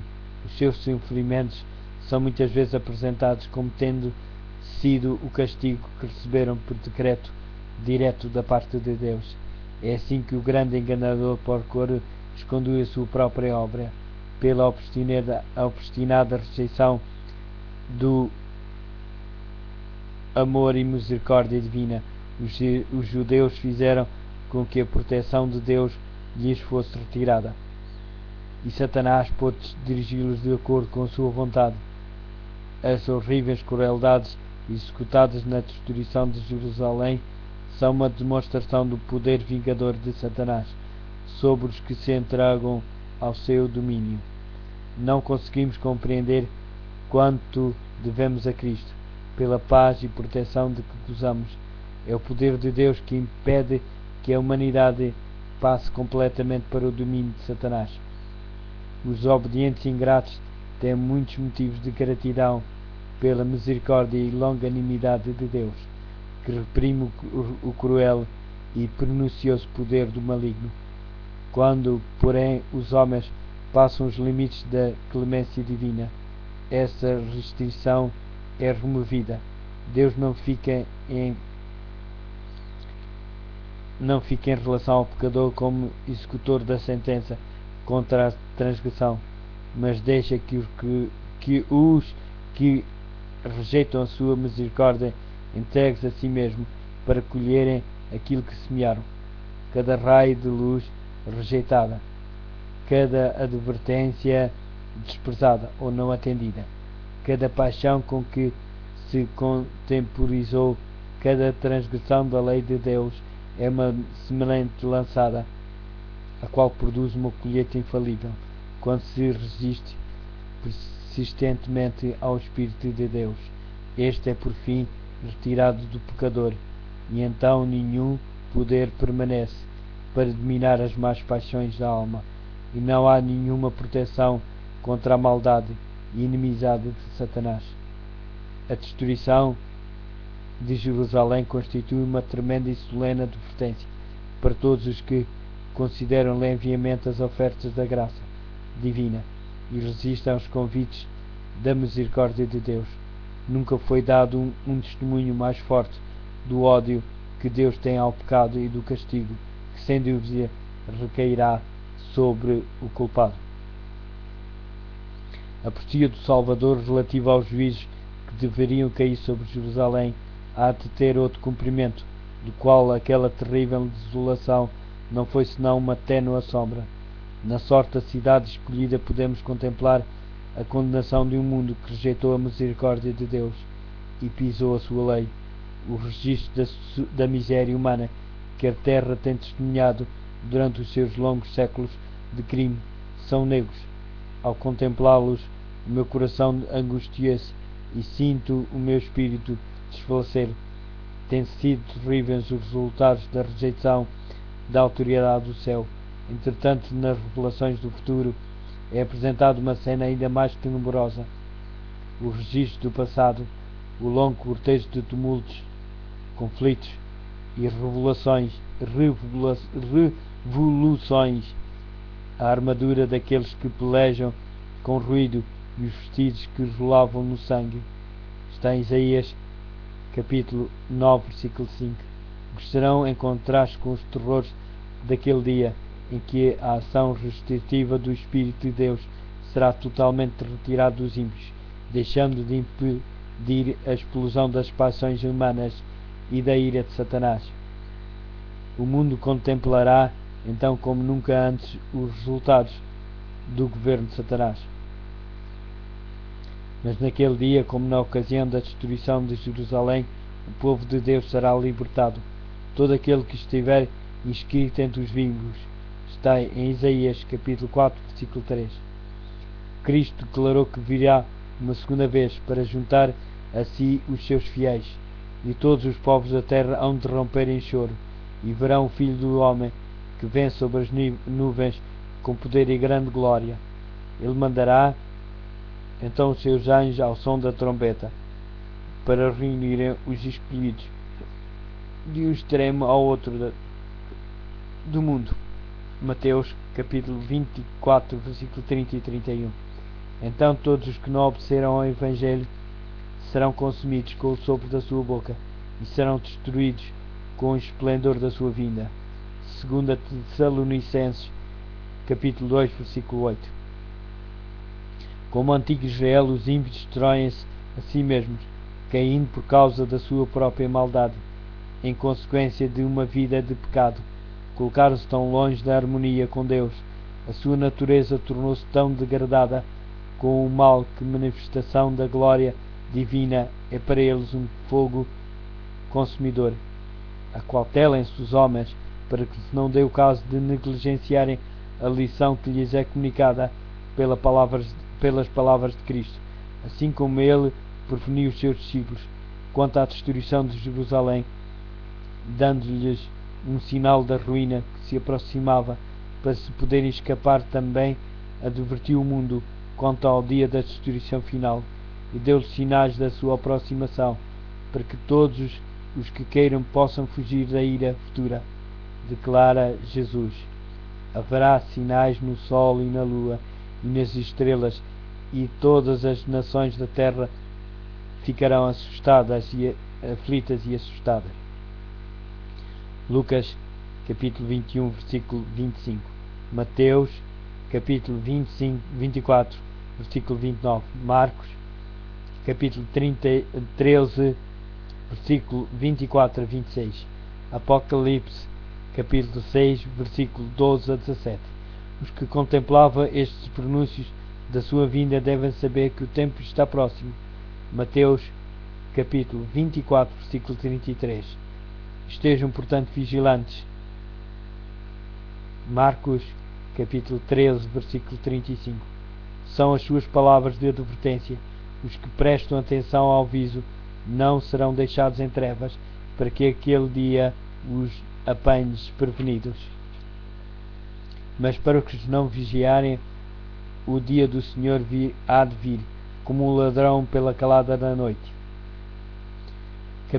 1 Tessalonicenses capítulo 5, versículo 2. O mundo não está hoje mais preparado para acreditar na mensagem para este tempo de que os judeus estiveram para receber o aviso do Salvador relativo a Jerusalém. Venha quando vier o dia do Senhor, virá de imprevisto para os ímpios, quando a vida estiver a seguir a sua rotina invariável, quando os homens estiverem absortos nos prazeres, negócios, comércio e ambição do lucro, quando os dirigentes do mundo religioso estiverem a engrandecer o progresso e a sabedoria do mundo, e o povo estiver a ser embalado numa falsa segurança. Então, como o ladrão à meia-noite rouba a casa que não é guardada, assim sobrevirá a repentina destruição aos descuidadosos e ímpios, e não conseguirão escapar.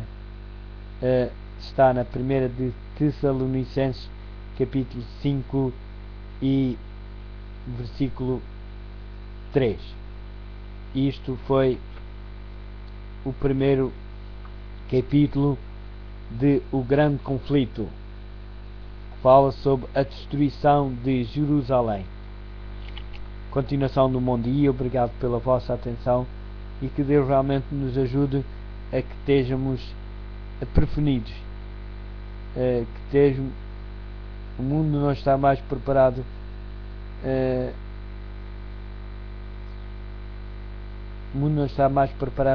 para acreditar na mensagem para este tempo do que os judeus estiveram para receber o aviso do Salvador relativo a Jerusalém. Venha quando vier o dia do Senhor, virá de imprevisto. Que possamos como diz na palavra de Deus, diz: orai sem cessar, estejais vigilantes, porque o Senhor virá na hora e no momento que nós não sabemos.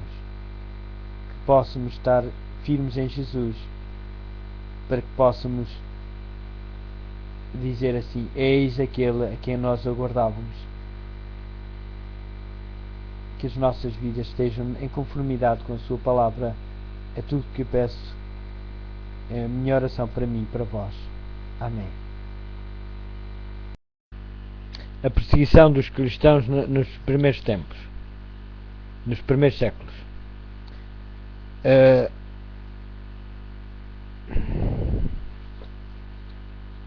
Estas perseguições iniciadas sob o governo de Nero, aproximadamente na época do martírio de Paulo, continuaram durante séculos, com maior ou menor fúria.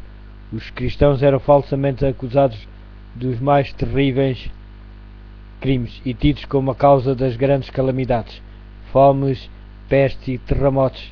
Como eles se tornaram objeto do ódio e da suspeita popular, houve informadores que se prontificaram por interesse a trair os inocentes. Eram condenados como rebeldes contra o Império, como adversários da religião e a peste da sociedade.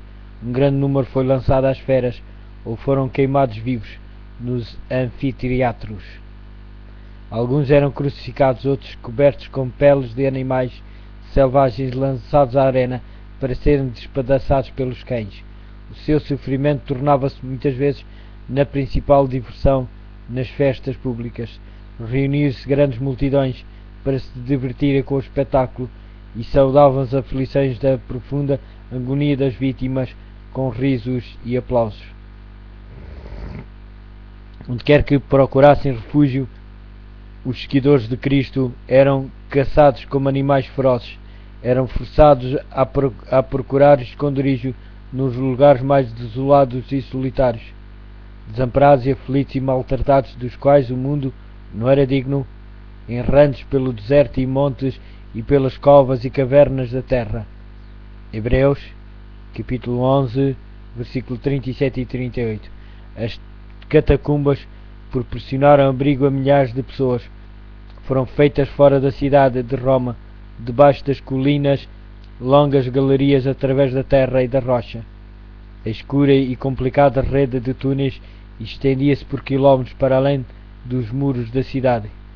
Nestes retiros subterrâneos, os seguidores de Cristo sepultaram os seus mortos e ali também encontravam o seu lar, quando eram proscritos ou vítimas de suspeita.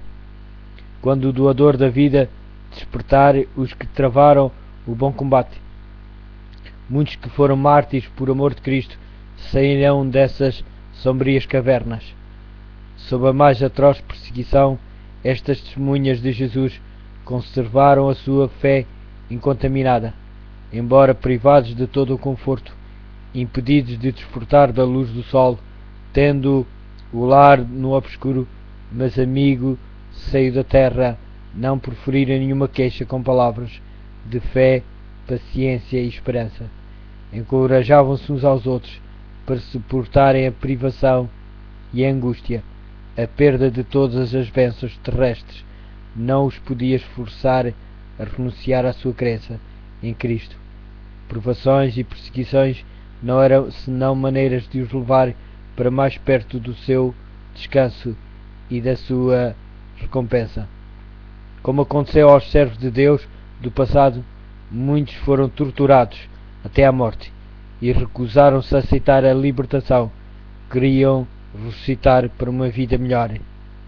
Hebreus, capítulo 11, versículo 35. Estes recordavam-se das palavras do Mestre, que quando perseguidos por amor de Cristo, deviam ficar bem alegres, pois grande seria o seu galardão no céu, porque assim tinham sido perseguidos os profetas antes deles. Regozijavam-se por terem sido considerados dignos de sofrer pela verdade, e ouviam-se no meio das chamas crepitantes cânticos de triunfo pela fé. Olhando para cima, viam Cristo e os anjos contemplando-os com o mais profundo interesse, constatando a sua firmeza com aprovação, uma voz vinha do trono de Deus dizendo-lhes: Sê fiel até a morte, e dar-te-ei a coroa da vida. Está em Apocalipse capítulo 2, versículo 10. Os esforços de Satanás para destruir a Igreja de Cristo pela violência foram em vão. O grande conflito em que os discípulos de Jesus davam a vida não terminava. Quando estes fiéis porta-estandartes tombavam nos seus postos, com a sua derrota eram vencedores. Os obreiros de Deus eram mortos, mas a sua obra avançava com firmeza. O Evangelho continuava a espalhar-se e o número dos seus aderentes a aumentar. Penetrou em regiões que eram inacessíveis. Mesmo as águias romanas, disse um cristão disputando com os governadores pagãos que estavam a impulsionar a perseguição, podem matar-nos, torturar-nos, condenar-nos. A vossa injustiça é a prova de que somos inocentes, e a vossa crueldade não vos trará nenhuma vantagem. Não será senão um convite mais forte para levar outros à mesma convicção. Quanto mais somos ceifados por vós, tanto mais crescemos em número. O sangue dos cristãos é semente. Milhares eram postos presos e mortos, mas outros surgiam para ocupar os seus lugares, e os que eram martirizados pela fé tornavam-se propriedade de Cristo e eram considerados por ele como conquistadores. Tinham travado o bom combate e deveriam receber a coroa de glória quando Cristo viesse. Os sofrimentos suportados pelos cristãos tornavam-nos um com o seu Redentor. O exemplo da sua vida e o seu testemunho ao morrerem eram um constante testemunho da verdade, e onde menos se esperava, os súbditos de Satanás estavam a deixar o seu serviço e a alistar-se sob a bandeira de Cristo. Por isso, Satanás fez os seus planos para lutar com mais êxito contra o governo de Deus, hasteando a sua bandeira na Igreja Cristã. Se os seguidores de Cristo pudessem ser enganados e levados a desagradar a Deus, então a sua força, o seu poder e a sua firmeza falhariam e cairiam como uma presa fácil. O grande adversário esforçou-se então por obter pela astúcia aquilo que não tinha conseguido pela força. Pôs fim à perseguição e no seu lugar foi posta a perigosa sedução da prosperidade material e da honra mundana. Levavam-se idólatras a receber uma parte da fé cristã, enquanto rejeitavam outras verdades essenciais. Diziam que aceitavam Jesus como o Filho de Deus e que acreditavam na sua morte e ressurreição, mas sem a convicção do pecado e sem sentir a necessidade do arrependimento ou da mudança de coração.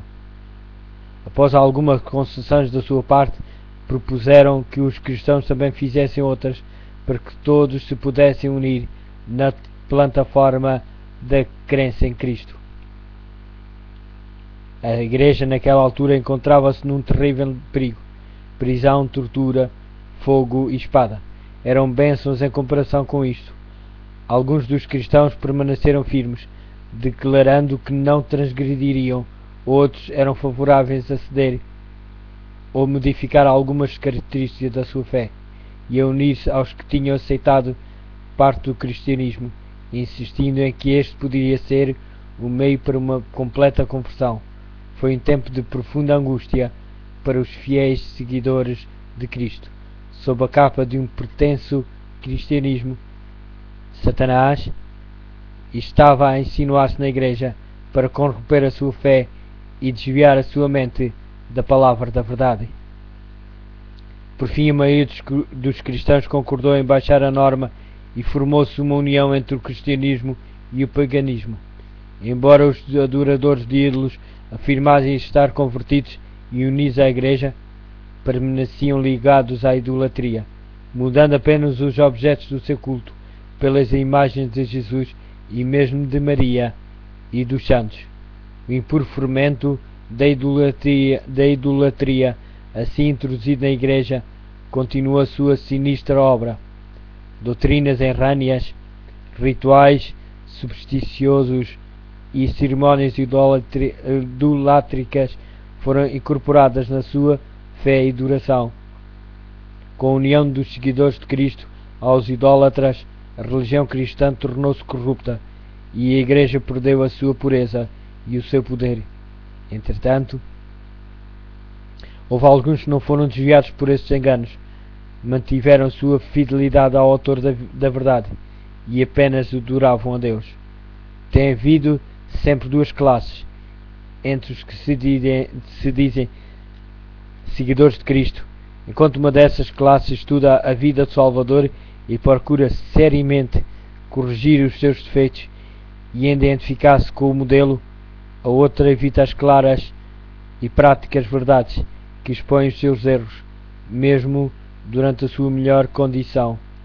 A Igreja não se compôs apenas dos verdadeiros, puros e sinceros.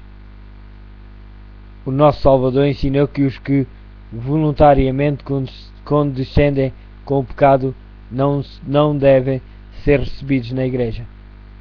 Todavia, ligou a si mesmo homens que tinham falhas de caráter e concedeu-lhes os benefícios dos seus ensinos e exemplo para terem a oportunidade de ver os seus erros e corrigi-los.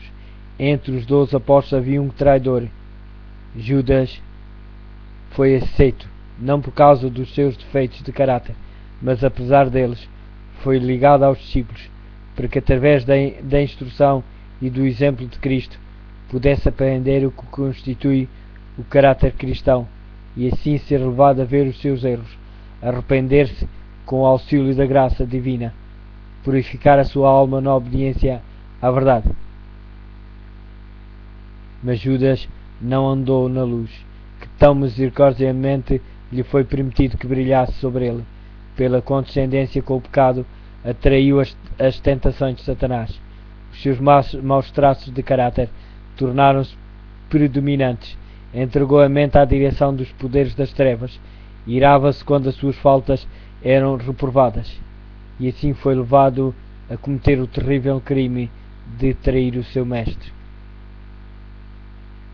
Da mesma forma, todos que acariciam o mal, querendo mostrar a piedade, odeiam os que perturbam a sua paz, condenando o seu caminho de pecado, tal como Judas, quando se apresenta uma oportunidade favorável, traem os que procuram reprová-los para seu bem. Os apóstolos encontraram na Igreja os que mostravam piedade, enquanto ao mesmo tempo, de forma secreta, acariciavam o mal. Ananias e Safira desempenharam o papel de enganadores, pretendendo fazer um sacrifício total por Deus, quando cheios de cobiça retinham uma parte para si. Atos Apóstolos, capítulo 5, versículo 1 ao 16. O Espírito da Verdade revelou aos apóstolos o verdadeiro caráter desses impostores, e o castigo de Deus livrou a Igreja dessa detestável mancha na sua pureza. Esta notável evidência do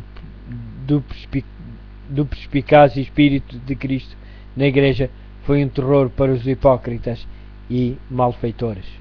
Já não poderiam permanecer em ligação com aqueles que eram nos hábitos e na vocação fiéis representantes de Cristo, e quando as provações e perseguições sobrevieram aos seus seguidores, apenas os que estavam dispostos a abandonar tudo por amor à verdade quiseram se tornar seus discípulos. Assim, enquanto durou a perseguição, a Igreja permaneceu pura, comparativamente, mas quando ela cessou, aderiram algumas pessoas que eram menos sinceras e devotas, e abriu-se o caminho para Satanás se introduzir. Mas não há união entre o príncipe da luz e o príncipe das trevas, e nenhuma complicidade poderá haver entre os seus seguidores quando os cristãos consentirem em unir-se àqueles que não estavam, senão meio convertidos do paganismo, enverdaram por um caminho que os levaria cada vez mais longe da verdade. Satanás exultou por ter conseguido enganar um tão grande número dos seguidores de Cristo. Levou então a seu poder e agir de modo mais completo sobre eles, e inspirou-os a perseguir aqueles que permaneceram fiéis a Deus. Ninguém compreendeu tão bem como se podia opor à verdadeira fé cristã como os que tinham sido seus defensores, e estes cristãos apóstatas, unindo-se aos companheiros semipagãos, dirigiram seus ataques contra as características mais importantes das doutrinas de Cristo. Foi necessária uma luta desesperada por parte daqueles que desejavam ser fiéis para ficar firmes contra os enganos e abominações que disfarçavam sob as vestes sacerdotais e que se introduziram na Igreja. A Escritura Sagrada não era aceita como a norma de fé. A doutrina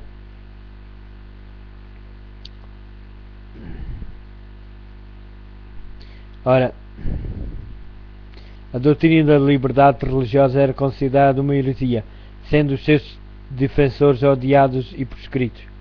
Depois de um longo e severo conflito, os poucos que permaneceram fiéis decidiram dissolver toda a união com as igrejas apóstatas, caso ela continuasse a recusar libertar-se da falsidade e da idolatria. Viram que se queriam obedecer à palavra de Deus, a separação era uma necessidade absoluta. Não ousavam tolerar erros fatais à sua própria alma.